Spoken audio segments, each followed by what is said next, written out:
പ്രിയമുള്ളവരെ നമസ്കാരം. എന്നും എൻ്റെ രാജ്യത്തിൻ്റെ പേരിൽ അഭിമാനിക്കാൻ ആഗ്രഹിക്കുന്ന ഒരാളാണ് ഞാൻ. ഭാരതം എന്ന് പറയുമ്പോൾ അഭിമാനപൂരിതമാകണം അന്തരംഗം എന്ന് കവി പാടിയതുപോലെ ഭാരതം എന്ന് പറയുമ്പോൾ സ്വയം അഭിമാനം കൊള്ളുന്ന ഒരാളാണ് ഞാൻ. അങ്ങനെ എൻ്റെ രാജ്യത്തിനും എൻ്റെ രാജ്യത്തിൻ്റെ സംസ്കാരത്തിനും വേണ്ടി അഭിമാനം കൊണ്ടതുകൊണ്ട് തന്നെയാണ് ഞാൻ ഏറ്റവും കൂടുതൽ തവണയും സംഖ്യവിളി കേൾക്കേണ്ടി വന്നിട്ടുള്ളത്. ഇന്നിപ്പോൾ ഇന്ത്യയും പാകിസ്ഥാനും തമ്മിലുണ്ടായ പ്രശ്നങ്ങൾ അവസാനിപ്പിച്ചിരിക്കുന്നു എന്നൊരു വാർത്ത വരുന്നു. ഈ വാർത്ത ലോകത്തോട് ആദ്യമായി പറയുന്നത് ഡൊണാൾഡ് ട്രംപാണ്. അമേരിക്കൻ പ്രസിഡന്റ് ഈ ലോകത്തോട് പറയുകയാണ് ഇന്ത്യയും പാകിസ്ഥാനും തമ്മിലുള്ള വെടിനിർത്തൽ അദ്ദേഹത്തിൻ്റെ ഇടപെടൽ കൊണ്ടാണെന്ന് പറയുന്നു. അമേരിക്കയുടെ ഒരു പ്രസിഡന്റ് ഇവിടെ നാട്ടിലൊക്കെ നിങ്ങളൊക്കെ പറയുന്നത് കണക്ക് വന്നിരുന്നിട്ട് തള്ളും ബഹളവും നടത്തുന്ന ഒരാളായിട്ട് ലോകത്തിന് മുമ്പിൽ സ്വയം അപഹാസ്യനാകുമോ എന്ന് നിങ്ങളൊന്ന് സ്വയം ആലോചിക്കണം. അപ്പോൾ അമേരിക്കയുടെ പ്രസിഡന്റ് ഇങ്ങനെ പറഞ്ഞപ്പോൾ എന്തുകൊണ്ട് ഇന്ത്യയുടെ പ്രൈം മിനിസ്റ്റർക്ക് സ്പോട്ടിൽ തന്നെ ഒരു റിയാക്ഷൻ കൊടുത്തുകൂടാ? നിങ്ങൾ എന്ത് ഇടപെടലാണ് നടത്തിയത്? ഞങ്ങളെ ഭയന്നിട്ട് ഞങ്ങൾ പറഞ്ഞിട്ടാണ് പാകിസ്ഥാൻ വെടിനിർത്തിയതെന്ന് പറയാൻ എന്തുകൊണ്ട് ഇന്ത്യൻ പ്രൈം മിനിസ്റ്റർക്ക് കഴിയുന്നില്ല? അങ്ങനെ കഴിയാത്തടത്തോളം കാലം, അങ്ങനെ ചെയ്യാത്തടത്തോളം കാലം ഇത് അമേരിക്കയുടെ ഇടപെടൽ കൊണ്ട് ഇന്ത്യ ഇങ്ങനൊരു പരിപാടി അവസാനിപ്പിച്ചതായിട്ട് ഇന്നൊരു വാർത്ത വന്നു. അങ്ങനെ വരുമ്പോൾ ഭാരതം എന്ന പേര് കേട്ടാൽ അഭിമാനപൂരിതമാകണമോ എന്ന് ചോദിച്ചാൽ നിലവിലത്തെ സാഹചര്യത്തിൽ ഭാരതം എന്ന പേര് കേട്ടാൽ അഭിമാനമൊക്കെ കൊള്ളും. പക്ഷേ ഭാരതത്തിൻ്റെ പ്രധാനമന്ത്രിയുടെ പേര് കേട്ടാൽ അഭിമാനം കൊള്ളുന്ന സാഹചര്യത്തിലല്ല ഇന്ന് തീരുമാനമെടുത്തത് എന്നത് ഏതൊക്കെ സംഖ്യകൾ ഏതൊക്കെ രീതിയിൽ എതിർത്താലും ഉള്ളിൽ തട്ടി അഭിമാനത്തോട് തന്നെ പറയാൻ പറ്റും. ഏത് രീതിയിൽ ചിന്തിച്ചാലും നരേന്ദ്രമോദിയുടെ നെഞ്ചളവിനേക്കാളും കരുത്ത് ഇന്ദിരാഗാന്ധിയുടെ തീരുമാനങ്ങൾക്ക് തന്നെ ആയിരുന്നുവെന്ന് അഭിമാനത്തോടുകൂടി പറയാൻ പറ്റുന്നത് ഇന്ദിരാഗാന്ധിയോട് പ്രത്യേക സ്നേഹമുണ്ടായിട്ടൊന്നുമല്ല, അവരെടുത്ത തീരുമാനങ്ങൾ കൊണ്ടാണ്. ആരുമില്ലാതിരുന്നൊരു സമയത്ത് അമേരിക്ക ഇന്ത്യക്കെതിരെ യുദ്ധം പ്രഖ്യാപിക്കുമെന്ന് പറഞ്ഞ സമയത്ത് വരൂ ഞങ്ങൾ അവിടെ അറബിക്കടലിൽ നിങ്ങൾക്കായി കാത്തിരിക്കുന്നു എന്ന് അമേരിക്കൻ നാവികസേനയ്ക്ക് മെസ്സേജ് അയച്ച ഇന്ദിരാഗാന്ധിയുടെ പവർഫുൾ ആയിട്ടുള്ള തീരുമാനം. അവരൊരു തെരഞ്ഞെടുപ്പ് പ്രചരണ വേളയിൽ പ്രസംഗിച്ചുകൊണ്ടിരുന്ന സമയത്താണ് ഇന്ത്യയുടെ സൈനികരെ കൊന്നു എന്ന വാർത്ത അവരിലേക്ക് എത്തുന്നത്. ആ സമയത്ത് India declare war against Pakistan എന്ന് പറയാൻ ആത്മധൈര്യം കാണിച്ച ഒരു പ്രധാനമന്ത്രി. ബംഗ്ലാദേശിലുള്ള ആൾക്കാർ പലായനം ചെയ്ത് ഇന്ത്യയിലേക്ക് വരുന്ന സമയത്ത് ബംഗ്ലാദേശിന് സ്വാതന്ത്ര്യം നേടിക്കൊടുക്കാൻ വേണ്ടിയിട്ട് തീരുമാനമെടുത്ത, പിന്നീട് റഷ്യ പിന്തുണച്ചോ ഇല്ലയെന്നുള്ളതല്ല, നമ്മളുടെ അടുത്തേക്ക് ആര് പിന്തുണ ഉണ്ടാവത്തില്ലോ നോക്കിയിട്ടല്ലോ തീരുമാനമെടുത്തത്. തീരുമാനമെടുക്കുക എന്ന് പറഞ്ഞു കഴിഞ്ഞാൽ അതിന് ആത്മാഭിമാനം വേണം, ചങ്കുറപ്പ് വേണം. ആ ചങ്കുറപ്പ് നരേന്ദ്രമോദിയെക്കാളും ഉള്ളത് ഇന്ദിരാഗാന്ധിക്ക് തന്നെയാണെന്ന് അഭിമാനത്തോടെ പറയുന്നത് ഇന്നത്തെ ഈ ഒരൊറ്റ തീരുമാനം കൊണ്ടാണ്. നിങ്ങൾ ആലോചിച്ച് നോക്കൂ, ഇന്ത്യയിൽ ഇതിനു മുൻപ് സൈനികർ കൊല്ലപ്പെട്ടു, ഉറിയിലും പത്താംകൂട്ടിലും. നമ്മൾ എന്ത് ചെയ്തു? നമ്മൾ തിരിച്ച് സർജിക്കൽ സ്ട്രൈക്ക് നടത്തി. നമ്മൾ അങ്ങനെ ഒരു സർജിക്കൽ സ്ട്രൈക്ക് നടത്തുന്ന സമയത്ത് പാകിസ്ഥാൻ എന്ത് ചെയ്യണം? ഭയപ്പെടണം. ഇനി ഇങ്ങനെ ഒരു അറ്റാക്ക് ഇന്ത്യയുടെ മേളിൽ എടുക്കണമെങ്കിൽ അവൻ പല പ്രാവശ്യം ചിന്തിക്കണം. ഇന്ത്യ പോലൊരു രാജ്യത്തിനോട് ഞങ്ങൾ ഇനിയൊരു യുദ്ധം ചെയ്യണോ വേണ്ടയോ, അല്ലെന്നുണ്ടെങ്കിൽ ഞങ്ങൾ ഈ രാജ്യത്തെ ഒരു പൗരന്റെ ശരീരത്തിൽ തൊടണോ വേണ്ടയോ എന്നൊരു തീരുമാനം പാകിസ്ഥാൻ പലതവണ ആലോചിച്ച് വേണം എടുക്കാൻ. പക്ഷേ ഇന്ത്യയുടെ സർജിക്കൽ സ്ട്രൈക്കിൽ പാകിസ്ഥാൻ ഭയപ്പെട്ടതായിട്ട് നിങ്ങൾക്ക് തോന്നിയോ?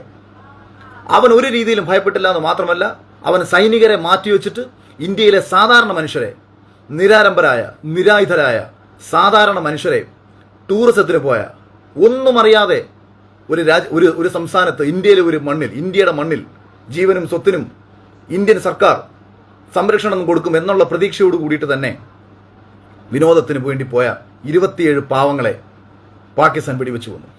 ഇത് പാകിസ്ഥാനാണോ ഭീകരവാദികളാണോ എന്നുള്ളത് അടുത്ത കാര്യം. വെടിവെച്ച് കൊന്നത് ഭീകരവാദികളാണ്.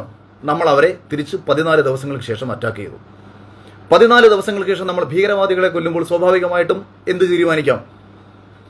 പാകിസ്ഥാൻ ഇങ്ങനെ പറയുകയാണ്, ഇന്ത്യയിലെ 27 സാധാരണക്കാരായ പൗരന്മാർ മരിച്ചതിൽ ഞങ്ങൾക്ക് യാതൊരു പങ്കുമില്ല. ഈ രാജ്യത്ത് ഞങ്ങളുടെ പിന്തുണയില്ലാതെ ഈ രാജ്യത്ത് ചില ഭീകരവാദികൾ ചെയ്ത പ്രവർത്തനത്തിന് പാകിസ്ഥാൻ എന്ന രാജ്യത്തിന് യാതൊരു പങ്കുമില്ല എന്ന് പാകിസ്ഥാൻ പറയുകയാണെങ്കിൽ തീർച്ചയായിട്ടും നമ്മൾ പാകിസ്ഥാനോട് യുദ്ധം ചെയ്തതെന്ന് മാത്രമല്ല, പാകിസ്ഥാനുമായി സൗഹൃദത്തിൽ പോകണം. കാര്യം അവർ ഭീകരവാദികളെ തള്ളി പറയുകയാണെങ്കിൽ. പക്ഷേ എന്താ സംഭവിച്ചത്? ഇന്ത്യ ഭീകരവാദികളെ കൊന്നൊടുക്കി. ഈ കൊന്നൊടുക്കിയ ഭീകരവാദികൾക്ക് അവർ നൽകിയ ആദരവ്, ആ രാജ്യത്തിന്റെ ഉന്നത ഉദ്യോഗസ്ഥന്മാർ ഉൾപ്പെടെ, ആ രാജ്യത്തിന്റെ പട്ടാള മേധാവിമാർ ഉൾപ്പെടെ, ആ രാജ്യത്തിന്റെ ഭരണാധികാരികൾ ഉൾപ്പെടെ വന്നിരുന്നിട്ട് വലിയ ആദരവ് നൽകി ഈ ഭീകരവാദികളെ യാത്രയച്ചു. അവർ ഈ ഭീകരവാദികളെ ഇന്ത്യ കൊന്നപ്പം പേടിച്ചോ? ഇന്ത്യ ഇവർ പേടിച്ചെന്നാണോ നിങ്ങൾ കരുതിയത്? അങ്ങനെ പേടിച്ചെങ്കിൽ ഇന്ത്യയിലെ സാധാരണക്കാരായ 15 പേരെ രാത്രിക്ക് രാത്രി കൊല്ലാൻ പാകിസ്ഥാൻ എവിടുന്ന് ധൈര്യം കാണിക്കും? വെറുതെ വായി തോന്നുന്ന ഡയലോഗ് അടിക്കുന്ന സംഘികളോട് എനിക്ക് പറയാനുള്ളത്, ഇന്ത്യയെ പാകിസ്ഥാൻ ഒരു പേടിയുമില്ല, നരേന്ദ്രമോദിയെ ഒരു പേടിയുമില്ല എന്നതിന്റെ ഏറ്റവും ഉദാഹരണം തന്നെയാണ് ഇന്ത്യ പാതിരാത്രി കയറി ഭീകരനെ കൊന്നപ്പോ ഇന്ത്യയിലെ 15 സാധാരണക്കാരനെ രാത്രിക്ക് കയറി പാകിസ്ഥാന് തിരിച്ചു കൊല്ലാൻ തോന്നിയിട്ടുണ്ടെന്നുണ്ടെങ്കിൽ ഇന്ത്യ എന്ന രാജ്യത്തിന് അവൻ ഒരു വിലയും കൊടുക്കുന്നില്ല എന്ന് നീയൊക്കെ മനസ്സിലാക്കണം. 55 ഇഞ്ച് നെഞ്ചളവെന്ന് ഫേസ്ബുക്കിൽ എഴുതി വെച്ച് കഴിഞ്ഞാൽ വേറൊരു രാജ്യം പേടിക്കത്തില്ല. ഈ രാജ്യത്തിന്റെ നരേന്ദ്രമോദി പവർഫുൾ ആണെന്ന് പറഞ്ഞ് റീലുകൾ ഉണ്ടാക്കി വിട്ട് കഴിഞ്ഞാൽ വേറൊരു രാജ്യം ഭയക്കത്തില്ല. അവൻ ഭയപ്പെടണമെങ്കിൽ, അവൻ ആ ഭയം ഉണ്ടാവണമെങ്കിൽ എടുക്കുന്ന തീരുമാനങ്ങളും ചെയ്യുന്ന പ്രവൃത്തിയിലൂടെ മാത്രമേ എതിർ രാജ്യം, നമ്മളെ ഇല്ലാതാക്കാൻ നടക്കുന്ന ഒരു രാജ്യം ഭയപ്പെടണമെങ്കിൽ ആ തീരുമാനങ്ങൾ അത്ര പവർഫുൾ ആയിരിക്കണം. നമ്മൾ ഭീകരരെ അടിച്ചിട്ട് തിരിച്ചു വന്നു, അവൻ വീണ്ടും ഇവിടെ വന്ന് 15 സാധാരണക്കാരനെ കൊന്നു. അവിടെ കൊണ്ട് അവൻ നിർത്തിയോ? അവൻ അവിടെ കൊണ്ട് നിർത്തിയില്ല. അവൻ വീണ്ടും ഇന്ത്യയെ നിരന്തരം ആക്രമിച്ചു. ഇന്ത്യ IPL ഉൾപ്പെടെയുള്ള മത്സരങ്ങൾ നിർത്തിവെച്ചു. സാമ്പത്തികമായിട്ട് മറ്റൊരു വലിയ നഷ്ടമാണ് IPL പോലൊരു വലിയ മഹാമേള, വലിയ കായികമേള ഇല്ലാതാക്കുമ്പോൾ ചെയ്യുന്നത്. അപ്പം നമ്മൾ ആരെ പേടിച്ചു? നമ്മൾ പാകിസ്ഥാനെ പേടിച്ചു. നമ്മൾ പാകിസ്ഥാനെ പേടിച്ചിട്ട് ഇവിടെ IPL നമ്മൾ നിർത്തിവെച്ചു. അവൻ അവിടെ അവന്റെ പരിപാടി അവൻ അവിടെ അവസാനിപ്പിച്ചോ? ഇല്ല. അവൻ വീണ്ടും വന്നു. അവൻ വീണ്ടും ഷെല്ലാക്രമണം നടത്തി. അതിർത്തിയിൽ ജീവിക്കുന്ന നല്ലൊരു ശതമാനം സാധാരണക്കാരൻ അവന്റെ സ്വത്ത് ഉപേക്ഷിച്ച്, അവന്റെ ആവാസ വ്യവസ്ഥിതി ഉപേക്ഷിച്ച് അവൻ നാട് വിട്ട് വല്ല പ്രദേശത്തേക്കും പോയി. അവിടെ വീണ്ടും ഒരു ജവാൻ ഉൾപ്പെടെ, ഒരു ഉന്നത ഉദ്യോഗസ്ഥൻ ഉൾപ്പെടെ, സ്ത്രീകൾ ഉൾപ്പെടെ, കുട്ടികൾ ഉൾപ്പെടെ വീണ്ടും ആൾക്കാർ കൊല്ലപ്പെട്ടു. ഇത്രയും കാര്യങ്ങൾ ഒരു രാജ്യം ഇന്ത്യക്കെതിരെ നിരന്തരം ചെയ്തുകൊണ്ടിരുന്നിട്ട് ഇന്ന് രാവിലെ നിങ്ങൾ മനോരമയുടെ വാർത്ത ശ്രദ്ധിക്കൂ. ആ മനോരമയുടെ വാർത്താ ലേഖകന്റെ തൊട്ടു ബാക്കിൽ ഷെല്ല് വന്ന് വീഴുന്ന പൊട്ടുന്ന ശബ്ദം ലൈവായിട്ട് നടക്കുകയാണ്.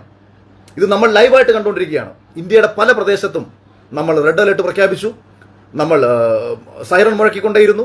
അപ്പം നിരന്തരം പാകിസ്ഥാൻ ഇന്ത്യക്കെതിരെ ആക്രമണം നടത്തിക്കൊണ്ടിരിക്കുമ്പോൾ നിങ്ങൾ എന്താണ് കരുതുന്നത്? ഇവൻ ഇന്ത്യയെ പേടിച്ചിട്ടെന്നാണോ? നിങ്ങൾ ഒരു നിമിഷം ഒരു കോമൺ സെൻസോട് ചിന്തിച്ചു നോക്കൂ. നമ്മളൊരു വലിയ ആളെ പവർഫുൾ ആണെന്ന് കരുതി കഴിഞ്ഞാൽ നമ്മൾ അവനെ അടിക്കില്ല. നമ്മൾ ഒരിക്കലും അവനെ അടിക്കാനേ തീരുമാനം എടുക്കത്തില്ല. അപ്പൊ ഇവിടെ ഇന്ന് രാവിലെ കഴിഞ്ഞ സമയത്ത് വാർത്തകൾ വരുന്നു, അമേരിക്ക ഇടപെടുന്നു, ട്രംപ് ഇടപെടുന്നു. അതാ ഞാൻ പറഞ്ഞത്, ഇന്നലെ സ്വരാജ്, ഇപ്പോൾ എനിക്കെതിരെ പറയാൻ ആഗ്രഹിക്കുന്ന സംഘികൾ സ്വയം ചിന്തിക്കണം. സ്വരാജ് കഴിഞ്ഞ ദിവസം യുദ്ധത്തിനെ പറ്റി പറഞ്ഞപ്പോൾ, യുദ്ധം അവസാനിപ്പിക്കണമെന്ന് പറഞ്ഞപ്പോ എന്താണ് ഈ മണ്ടന്മാരായ സംഘികൾ സ്വരാജിനെ തെറി വിളിച്ചുകൊണ്ടിരുന്നത്? മാനവികതയും മാനുഷ്യ സ്നേഹവും പറഞ്ഞ സ്വരാജിനെതിരെ ഇന്നലെ വരെ നിങ്ങൾ എന്തെല്ലാം പറഞ്ഞ് ആക്ഷേപിച്ചോ, അതേ ആക്ഷേപം ഇന്ന് നിങ്ങൾക്കെതിരെ മറ്റുള്ളവർ ആക്ഷേപിക്കുമെന്ന് നിങ്ങൾ ചിന്തിക്കണം. ഇന്നലെ വരെ സ്വരാജ് എന്തെല്ലാം പറഞ്ഞ് ന്യായീകരിച്ചോ, അതേ ന്യായീകരണവുമായി ഇന്ന് നിങ്ങൾക്ക് ഇറങ്ങാൻ പറ്റും. യുദ്ധം ഒരു കാലത്തും അനിവാര്യമായ ഒന്നാണെന്ന് ഇന്ത്യയിലെന്നല്ല ലോകത്താരും പറയത്തില്ല. പക്ഷെ എവിടെയാണ് യുദ്ധം അനിവാര്യമായി മാറുന്നത്? ഒരു രാജ്യത്തിന്റെ ആത്മാഭിമാനത്തിനും ആ രാജ്യത്തിന്റെ പൗരന്മാരുടെ സ്വാതന്ത്ര്യത്തിനും കോട്ടം തട്ടുമ്പോൾ, ഒരു രാജ്യത്ത് ജീവിക്കാൻ ഒരു പൗരന് കഴിയാത്ത ഒരു അവസ്ഥ മറ്റൊരു രാജ്യം ഉണ്ടാക്കുമ്പോൾ, ആ എതിർ രാജ്യത്തെ നിലയ്ക്ക് നിർത്താൻ ഈ രാജ്യത്തിന് കഴിയാതെ വന്നാൽ അവൻ നാളെയും ഇവിടെ കയറി അടിക്കുമെന്നുള്ള സാമാന്യ ബോധം നിങ്ങൾക്കുണ്ടാവണം. ഇന്ത്യയിലെ 40-ലധികം സൈനികരെ ഒരു നിമിഷം ചുട്ടുകൊന്നിട്ടും, ഇന്ത്യയിലെ 27 സാധാരണക്കാരനെ കൊന്നിട്ടും തിരിച്ച് വീണ്ടും വീണ്ടും അവൻ അടിക്കുന്നുണ്ടെന്നുണ്ടെങ്കിൽ അവന്റെ അടി ഇല്ലാതാക്കാൻ അമേരിക്ക പറയുകയല്ല ചെയ്യേണ്ടത്. അവൻ അടിക്കണോ വേണ്ടയോ എന്ന് അവനെ കൊണ്ട് ചിന്തിപ്പിക്കണം, 100 പ്രാവശ്യം ചിന്തിപ്പിക്കണം. ഇന്ത്യ പോലൊരു രാജ്യത്തെ കയറി തൊടണമെന്ന് അവൻ 100 പ്രാവശ്യം ചിന്തിക്കുമ്പോൾ മാത്രമാണ് നമ്മൾ പവർഫുള്ളായി മാറുന്നത്. അല്ലാതെ നിരന്തരം ഇന്ത്യയെ കയറി അടിച്ചുകൊണ്ടിരുന്നിട്ട് ഇവിടെ പവർഫുള്ളാണെന്ന് പറഞ്ഞ് റീലുണ്ടാക്കി ഇടുകയല്ല വേണ്ടത്. എനിക്ക് എന്റെ രാജ്യത്തോടാണ് സ്നേഹം, നരേന്ദ്രമോദിയോടല്ല എന്ന് വളരെ വ്യക്തമായിട്ട് പറയാനാണ് എന്നെ പിന്തുണയ്ക്കുന്ന ആരെങ്കിലും ഉണ്ടെന്നുണ്ടെങ്കിൽ അവരോട് എനിക്ക് പ്രത്യേകിച്ച് പറയാനുള്ളത്. എനിക്ക് നരേന്ദ്രമോദിയോടോ RSSനോടോ BJPയോടോ യാതൊരു വിധത്തിലുള്ള താല്പര്യവും കാണിക്കേണ്ട കാര്യമില്ല. എന്റെ രാജ്യത്തെ ഇല്ലാതാക്കാൻ ശ്രമിക്കുന്നത് പുറത്തുനിന്ന് ഒരുത്തനാണെന്നുണ്ടെങ്കിലും ഈ രാജ്യത്ത് നിന്നുള്ള ഒരുവനാണെന്നുണ്ടെങ്കിലും ആ വിഷയത്തിൽ അഭിമാനത്തോട് തന്നെ എനിക്ക് സംസാരിക്കാൻ അറിയാം. അതുകൊണ്ട് വേറൊരു രാജ്യം ഇടപെട്ടത് കൊണ്ട് തന്നെയാണ്, വേറൊരു രാജ്യത്തിന്റെ ഇടപെടൽ തന്നെയാണ് ഇന്നത്തെ ദിവസം ഈ തീരുമാനം എടുക്കുന്നത് എന്ന് മനസ്സിലാക്കാൻ മന്ദബുദ്ധികളായ സംഘികൾക്ക് കഴിഞ്ഞില്ല എന്നുണ്ടെന്നുണ്ടെങ്കിൽ നിങ്ങളുടെ ഏറ്റവും വലിയ പരാജയമാണെന്നും നിങ്ങളുടെ ദേശസ്നേഹം കപടമാണെന്നും നിങ്ങൾ തിരിച്ചറിയണം. ഈ തീരുമാനം ഇന്നലത്തെ ദിവസം മുതൽ നിങ്ങൾ കണ്ടുകൊണ്ടിരിക്കുകയാണ്. പാകിസ്ഥാൻ ഇന്ത്യയെ നിരന്തരം അടിച്ചുകൊണ്ടിരിക്കുകയാണ്. എന്തടിസ്ഥാനത്തിൽ അവൻ നിർത്തി? നമ്മൾ എന്തെങ്കിലും അവനെ വിളിച്ചു പറഞ്ഞു, എടാ തൊട്ടുപോലും ഇന്ത്യ തൊട്ടാ നിന്നെയൊക്കെ തീർത്ത് കളയും, നീയൊന്നും ഇനി മേലാൽ ആ രാജ്യത്തുണ്ടാവത്തില്ല എന്ന് ഇവിടുന്ന് ഒരു ഭരണാധികാരി അങ്ങോട്ട് വിളിച്ച് ഭീഷണിപ്പെടുത്തിയോ? അല്ലെങ്കിൽ അവൻ അങ്ങനെ തോന്നിപ്പിക്കത്തക്ക രീതിയിൽ എന്തെങ്കിലും ആക്ടിവിറ്റി നമ്മുടെ ഭാഗത്ത് നിന്ന് ചെയ്തോ? പിന്നെ പാകിസ്ഥാൻ എന്തായി വെടിനിർത്തിയത്? ഇന്ത്യ എന്താ തിരിച്ചൊന്നും ചെയ്യാത്തത്? ഇനി വളരെ രസകരമായി ചിന്തിച്ചാൽ, ഇപ്പൊ നിങ്ങളുടെ വീട്ടിൽ കയറിയിട്ട് നിങ്ങളുടെ ഭാര്യയും നിങ്ങളുടെ പെങ്ങളെയും നിങ്ങളുടെ അമ്മയും ഒക്കെ ഒരുത്തൻ ക്രൂരമായി ഉപദ്രവിക്കുകയാണ് നിങ്ങൾ വീട്ടിലില്ലാത്ത സമയത്ത്. നിങ്ങൾ തിരിച്ച് വീട്ടിലേക്ക് എത്തി, നിങ്ങൾ ഈ കാര്യങ്ങളൊക്കെ അറിയുന്നു. നിങ്ങൾ നിങ്ങളുടെ കുടുംബത്തെ ഇല്ലാതാക്കിയവനെ അടിക്കാൻ വേണ്ടി നിങ്ങൾ പോകുന്നു. നിങ്ങൾ പോയി അവന്റെ 2-3 അവന്റെ കൂട്ടത്തിൽ വന്ന 3-4 പേരെ നിങ്ങൾ അടിച്ചു. നിങ്ങൾ അടിച്ചു കഴിഞ്ഞ് തിരിച്ച് വീട്ടിൽ വരുന്നതിന് മുന്നേ അവൻ നിങ്ങളെ വീട്ടിൽ കയറി വീണ്ടും അടിച്ചു. നിങ്ങൾ അവൻ പുറത്തുനിന്ന് വർക്ക് എറിഞ്ഞുകൊണ്ടിരിക്കുന്ന ഓരോ കാര്യങ്ങൾ നിങ്ങൾ തടയുന്നുണ്ട്, നിങ്ങൾ തടഞ്ഞുകൊണ്ടിരിക്കുകയാണ്. പക്ഷെ അവൻ നിർത്തുന്നില്ല, അവൻ നിരന്തരം നിങ്ങളെ അടിച്ചുകൊണ്ടിരിക്കുകയാണ്. ഇതെല്ലാം അടിച്ചുകൊണ്ടിരുന്നിട്ട് ഏറ്റവും ലാസ്റ്റ് അവൻ പറയുകയാണ്, അളിയാ നിർത്തി, ഇനി നമ്മൾ തമ്മിൽ യാതൊരു പ്രശ്നമില്ല, ഞാൻ ഈ പരിപാടി നിർത്തുകയാണ്, ഇനി എന്താന്ന് വെച്ചാൽ നീ തീരുമാനിക്കുക. അപ്പം നിങ്ങൾ തിരിച്ചു പറയാണ്, ഞാനും ഈ പരിപാടി നിർത്തി, ഒരു കുഴപ്പമില്ല, എൻ്റെ അമ്മയ്ക്കും പെങ്ങൾക്കും എൻ്റെ മക്കൾക്കും എൻ്റെ കുടുംബത്തിനും എന്ത് വന്നാലും പ്രശ്നമില്ല, നീ നിർത്തിയ സ്ഥിതിക്ക് ഞാനും നിർത്തുകയാണ്, നീ സമാധാനമായിട്ട് പോയി ജീവിച്ചോ, നീ നാളെ നിനക്ക് എന്തെങ്കിലും എന്നെ ചൊറിയണമെന്ന് തോന്നുന്ന സമയത്ത് നീ ധൈര്യമായിട്ട് വന്ന് ചൊറിഞ്ഞോ, കാര്യം ഞാനിവിടെ ഒരുപാട് എണ്ണത്തെ ഉണ്ടാക്കിയിട്ടിട്ടുണ്ട്, നിനക്ക് കൊല്ലണമെങ്കിൽ ഇവിടെ വന്ന് ധാരാളം കൊന്നിട്ട് പോകാം, കാരണം ഇവിടെ ഇഷ്ടം പോലെ പേരെ നമ്മൾ ഉണ്ടാക്കിയിട്ടുണ്ടോ നിനക്കെ കൊല്ലാനും നമുക്ക് രാഷ്ട്രീയം കളിക്കാനും. അതുകൊണ്ട് ഇത് ഇത്രയും പറഞ്ഞില്ല എന്നുണ്ടെന്നുണ്ടെങ്കിൽ സാമാന്യ ബോധമില്ലാത്ത മന്ദബുദ്ധികളായ സംഘികളുടെ രാജ്യസ്നേഹം ഫേക്കാണെന്ന് തിരിച്ചറിയുക. നിങ്ങൾ നരേന്ദ്രമോദിയോട് ചോദിക്കുക, എന്തടിസ്ഥാനത്തിലാണ് ഇന്ത്യയിലെ ഇത്രയും പൗരന്മാരുടെ ജീവൻ നഷ്ടപ്പെട്ടപ്പോൾ, എന്തടിസ്ഥാനത്തിലാണ് അമേരിക്ക പോലൊരു രാജ്യം ഇടപെട്ടപ്പോൾ വ്യക്തമായ ഒരു ധാരണ ഉണ്ടാക്കാതെ, വ്യക്തമായ ഒരു ധാരണ എന്ന് പറയുമ്പോൾ ഒന്നുകിൽ നമ്മൾ POK തിരിച്ചു പിടിക്കണം, POK തിരിച്ചു പിടിച്ചിട്ട് പാകിസ്ഥാനോട് പറയണം, ഇനി ചൊറിയരുത്, ചൊറിഞ്ഞാൽ തീർത്ത് കളയും. ഓക്കെ, നമുക്ക് അഭിമാനിക്കാം, ഈ രാജ്യത്തിന്റെ പ്രധാനമന്ത്രി ഇങ്ങനൊരു സംഭവത്തിൽ നമുക്ക് POK തിരിച്ചു പിടിച്ചു, അത് ഇന്ത്യയുടെ ഒരു വിജയമാണ്. ഏത് പോയിന്റിലാണ് നമുക്കിവിടെ നമ്മുടെ ഒരു വിജയം എന്ന് പറഞ്ഞ് നിങ്ങൾക്ക് ആർക്കെങ്കിലും അഭിമാനിക്കാൻ പറ്റുന്ന ഒരു പോയിന്റ് നിങ്ങൾക്ക് പറയാമോ? പാതിരാത്രി പോയി അവന്റെ ഭീകര കേന്ദ്രം തകർത്തു എന്ന് പറയുന്നത് മാറ്റി നിർത്തി കഴിഞ്ഞാൽ എല്ലാ അർത്ഥത്തിലും വിജയം പാകിസ്ഥാന്റെ അല്ലേ എന്നതല്ലേ പരമമായ യാഥാർത്ഥ്യം. ഇന്ത്യയുടെ മണ്ണിൽ കയറി 27 സാധാരണക്കാരനെ കൊന്നു അവൻ. അത് ആലോചിക്കണം. ഈ സുരക്ഷാ വീഴ്ചയെക്കുറിച്ച് ഞാൻ സംസാരിച്ചിട്ടില്ല. ആ സമയത്ത് ഇവർ എങ്ങനെ വന്നത്, ഇതുപോലത്തെ കാര്യങ്ങൾ ചെയ്തു, ഇതൊക്കെ രാഷ്ട്രീയപരമായിട്ട് മറ്റുള്ളവർ ഉന്നയിച്ച സമയത്തൊക്കെ തന്നെ ഇന്ത്യ തിരിച്ചെന്ത് ചെയ്യും എന്നതായിരുന്നു നമ്മളൊക്കെ നോക്കിക്കൊണ്ടിരുന്നത്. അപ്പോൾ ഇന്ത്യയിലെ സാധാരണക്കാരായ 27 പേരെ കൊന്നു, തിരിച്ച് വീണ്ടും 15 സാധാരണക്കാരനെ കൊന്നു, ഇന്ത്യയിലെ ജവാൻ ഉൾപ്പെടെ നിരവധി പേരെ വീണ്ടും വീണ്ടും കൊന്നു.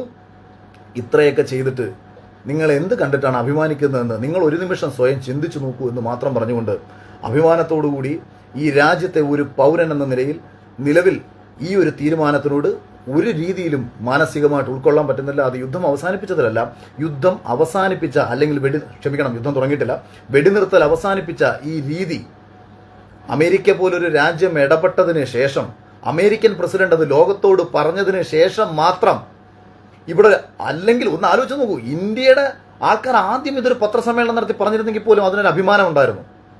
ഇത് അമേരിക്കൻ പ്രസിഡന്റ് എങ്ങനെയാണ് അറിഞ്ഞത്? അമേരിക്കയുടെ പ്രസിഡന്റ് മുൻകൂട്ടി ഇത് ജോത്സ്യം വല്ലതും പഠിച്ചിട്ടുണ്ടോ? പാകിസ്ഥാനും ഇന്ത്യയും വെടിനിർത്താൻ പോവുകയാണെന്നുള്ള കാര്യം അമേരിക്കൻ പ്രസിഡന്റ് എങ്ങനെയാണ് അറിയുന്നത്?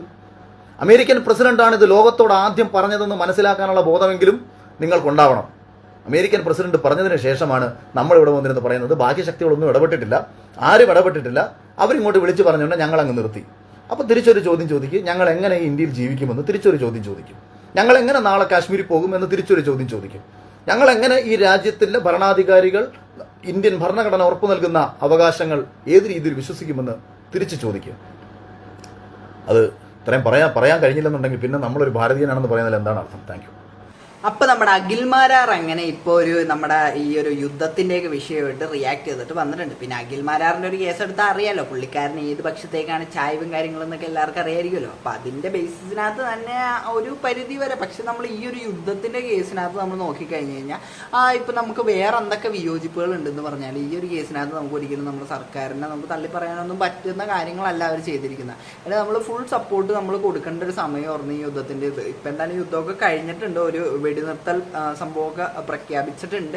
എന്നാലും നല്ലൊരു കാര്യം തന്നെ. യുദ്ധം എന്ന് പറയുന്നത് എപ്പോഴും എല്ലാവർക്കും നഷ്ടങ്ങൾ മാത്രം ഉണ്ടാക്കുള്ളൂ യുദ്ധം, അല്ലാണ്ട് ആർക്കും ഒന്നും നേടിക്കൊടുക്കുമില്ല യുദ്ധം എന്ന് പറഞ്ഞു കഴിഞ്ഞാൽ എപ്പോഴും ആർക്കെങ്കിലുമൊക്കെ വേദന മാത്രം ഉണ്ടാക്കുള്ളൂ. അപ്പൊ അതുകൊണ്ട് തന്നെ എത്രയും പെട്ടെന്ന് യുദ്ധം നിർത്തുന്നത് തന്നെയാണ് നല്ലത്. അപ്പൊ ഇപ്പൊ തൽക്കാലത്തേക്കൊന്ന് അടങ്ങിയിട്ടുണ്ട്, ഇനി എന്തെങ്കിലുമൊക്കെ പൊട്ടിപ്പുറപ്പെട്ട് വരുമോ എന്നുള്ളതൊക്കെ കണ്ടറിയേണ്ട ഒരു കേസ് തന്നെയാണ്. ഇപ്പൊ ഈ അഖിൽമാരാർ പറഞ്ഞത് പുള്ളിക്കാരൻ്റെ ഒരു അഭിപ്രായമാണ്. അപ്പൊ പുള്ളിക്കാരൻ്റെ അഭിപ്രായം പുള്ളിക്കാരൻ്റെ ഒരു ഇത്. അപ്പൊ എൻ്റെ ഒരു അഭിപ്രായം എന്ന് പറഞ്ഞു കഴിഞ്ഞാൽ ഈ ഒരു കേസിനകത്ത് ഇപ്പൊ പലരും കണ്ട്, നമ്മൾ റിയാസ് സലീം അതേപോലെയുള്ള പല ആൾക്കാരും നമ്മളെ ഗവൺമെന്റിനെ കുറ്റം പറഞ്ഞു കണ്ട്, അതായത് അവിടെ ഈ കുട്ടികളും അതേപോലെ പാവങ്ങളൊക്കെ ഇല്ലേ, അപ്പൊ ഇങ്ങനെ ബോംബിടുന്നതൊക്കെ അവരെയും കൂടെ ബാധിക്കില്ലേ എന്നൊക്കെ. അപ്പൊ എനിക്ക് അവരോട് പറയാനുള്ളതെന്ന് പറഞ്ഞാൽ നമ്മളെയും ബാധിക്കും. അതായത് നമ്മുടെ ഇവിടെയും ഈ പറഞ്ഞ പോലെ തന്നെ കുട്ടികളും ഇതേപോലെ തന്നെ ഇങ്ങനെ പാവപ്പെട്ട ആൾക്കാരൊക്കെ ഉണ്ട്. അപ്പൊ അവരെയും ഇത് ബാധിക്കും എന്നാണ് എനിക്ക് അവരോടൊക്കെ പറയാനുള്ളത്. അല്ലാണ്ട് അതിനകത്തൊന്നും വേറെ കാര്യമുണ്ടെന്നൊന്നും എനിക്ക് തോന്നുന്നില്ല. അപ്പൊ ഈ ഒരു വിഷയത്തിനകത്ത് അഖിൽമാരാർ പറഞ്ഞ പുള്ളിക്കാരൻ്റെ അഭിപ്രായം എന്ന് മാത്രമേ എനിക്ക് പറയാനുള്ളൂ. അപ്പൊ എന്താണ് ഇതിനെ പറ്റി നിങ്ങൾക്ക് പറയാനുള്ളത്? വീഡിയോയുടെ കമന്റ് ഇഷ്ടപ്പെട്ടല്ലേ സബ്സ്ക്രൈബ് ചെയ്യാം. എല്ലാവർക്കും അടുത്തൊരു വീഡിയോ കാണുന്നതായിരിക്കും. Tata, bye, see U.